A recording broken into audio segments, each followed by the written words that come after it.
Il faut dire qu'ici aussi, il y a des conditions météo extrêmes, puisque nous sommes dans les marnages les plus importants d'Europe, puisqu'on compte jusqu'à 13 mètres de différence entre le niveau de la marée haute et de la marée basse. Les courants sont donc extrêmement puissants, les marées très très fortes, puisqu'il n'est pas rare de voir des vagues de plus de 15 mètres de haut. Donc effectivement, c'était un vrai défi. Un défi que vont devoir relever les ingénieurs de l'époque. Comment parvenir à bâtir de tels ouvrages en pleine mer? Et comment faire en sorte qu'ils résistent aux vagues d'une mer déchaînée? En haute mer, une construction, si solide soit-elle, est constamment la proie des vents et des vagues. En pleine tempête, la pression exercée par l'eau sur la pierre peut atteindre les 30 tonnes par mètre carré. Les chocs successifs entraînent des vibrations qui peuvent fragiliser la structure. Le sable, les graviers et autres résidus projetés sur la paroi en un mitraillage continu attaquent le mortier et provoquent la dislocation du bâti. Enfin, quand les vagues se retirent, la pierre subit un phénomène de succion et des blocs de plusieurs tonnes peuvent être déplacés sous l'effet de l'aspiration de l'eau. Le combat de la pierre contre la mer semble perdu d'avance. Pourtant, à Saint-Malo en 1693, Vauban lance les premiers travaux d'ancrage du fort de la Conchée contre l'avis de tous les Malouins qui soutiennent qu'un fort ne pourra pas résister plus d'une année aux terribles tempêtes hivernales. C'était sans compter sur l'ingéniosité de l'architecte militaire. Pour implanter le fort de la Conchée, Vauban fait tout d'abord araser certaines parties du rocher afin de créer des assises planes à différents niveaux. Elles serviront à y asseoir les fondations des remparts. Au centre, le pic du rocher a été conservé. Le fort sera construit tout autour. La maçonnerie s'appuiera sur cette colonne vertébrale afin que la structure ne fasse plus qu'un avec l'enrochement. À leur base, les murs d'enceinte feront 4,30 m d'épaisseur pour seulement 1,50 m à leur sommet. Cette forme évasée rendra la structure extrêmement résistante aux attaques des vagues. Donc c'est déjà la masse qui peut résister aux tempêtes et on utilise du mortier romain. C'est un mélange de chaux et de briques pilées. Mais surtout, il y a très très peu de joints.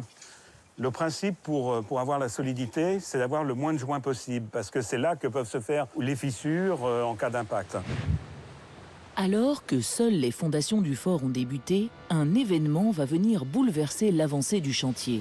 Le 26 novembre 1693, la marine de guerre anglaise débarque dans la fosse aux Normands, y stationne une quarantaine de navires et envoie des soldats sur le rocher de la Conchée.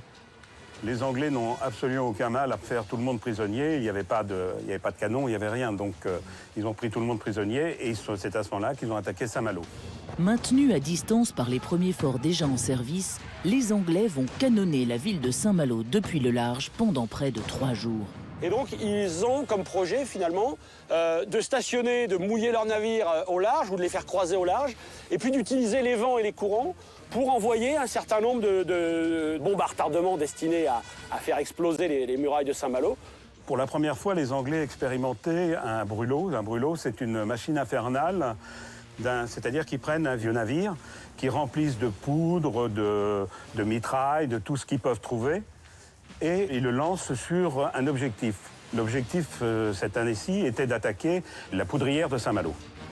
En pleine nuit, la machine infernale lancée en direction de la tour Bidoine s'approche sans obstacle à moins d'une quarantaine de mètres de la muraille. Heureusement, un coup de vent malheureux a détourné au dernier moment ce navire, ce brûlot, qui a explosé à une centaine de mètres de Saint-Malo en ne causant aucun dégât. Les Anglais sont furieux de voir que la ville ne prend pas feu et repartent. Saint-Malo a échappé de peu à la destruction. Vauban juge désormais que le premier projet d'implantation du fort de la Conchée est insoutenable par sa petitesse. Il dessine de nouveaux plans. La forteresse sera étendue à l'ouest. Au sud, un corps de garde avancera en forme de tour circulaire, protégé par une fosse et un pont-levis. L'architecte prévoit aussi 2 échauguettes, de petites tours destinées à accueillir les sentinelles. En 1695, après 1 an et demi de travaux, une partie des souterrains est achevée et le fort est armé.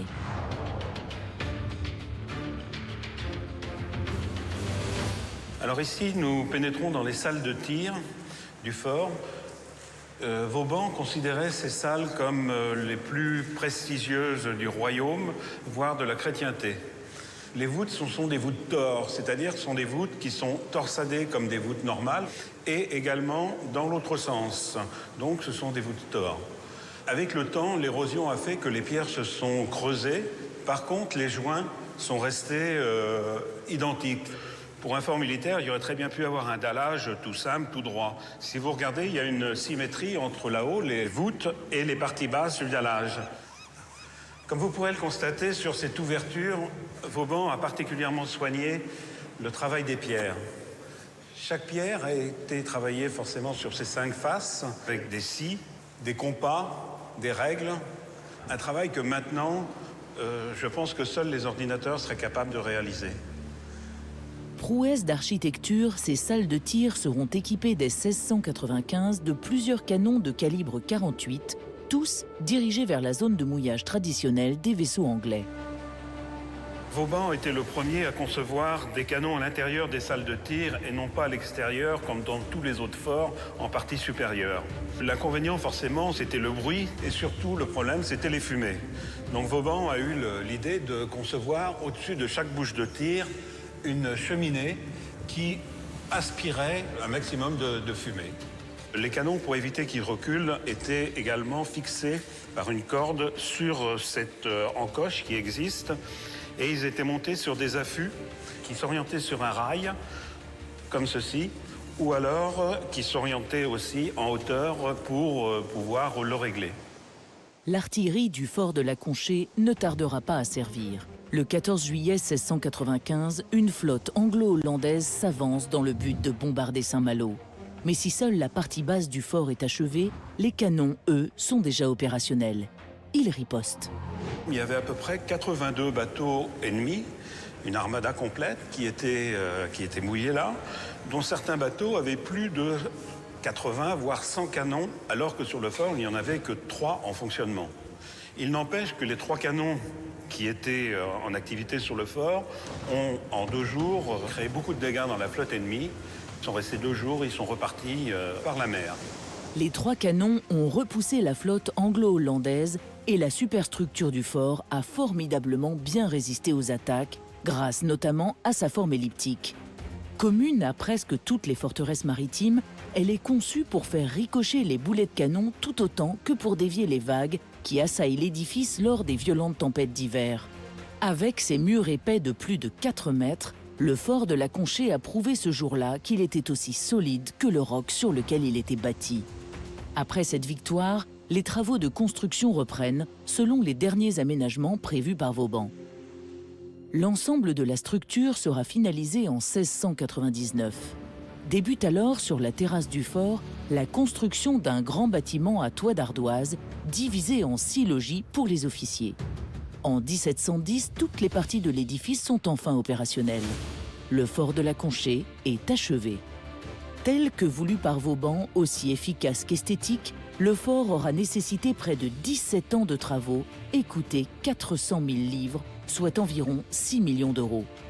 Long de 65 mètres, large de 32 mètres, il culmine à plus de 20 mètres de hauteur et occupe la totalité du rocher, soit 1400 mètres carrés.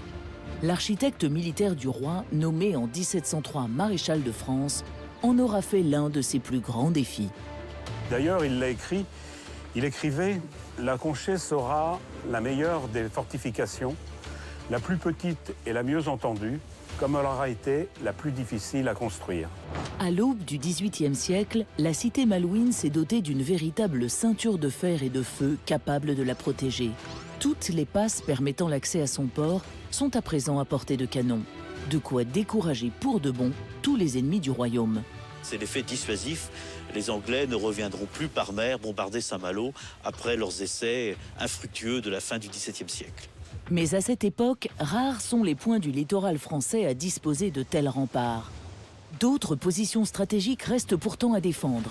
Des arsenaux militaires où l'on construit les navires de guerre, des rades dans lesquels ces bateaux stationnent, ou encore des ports de commerce concentrant les richesses du royaume. De nouvelles forteresses maritimes vont devoir faire surface. Au XVIIe siècle, les océans se sont transformés en champs de bataille et les vaisseaux de guerre ennemis sont de plus en plus puissants et de mieux en mieux armés. Pour se protéger, le royaume de France doit être en mesure de riposter, de répondre au feu par le feu. Encore faut-il que la marine de guerre française puisse rivaliser avec la Royal Navy anglaise et son allié hollandais.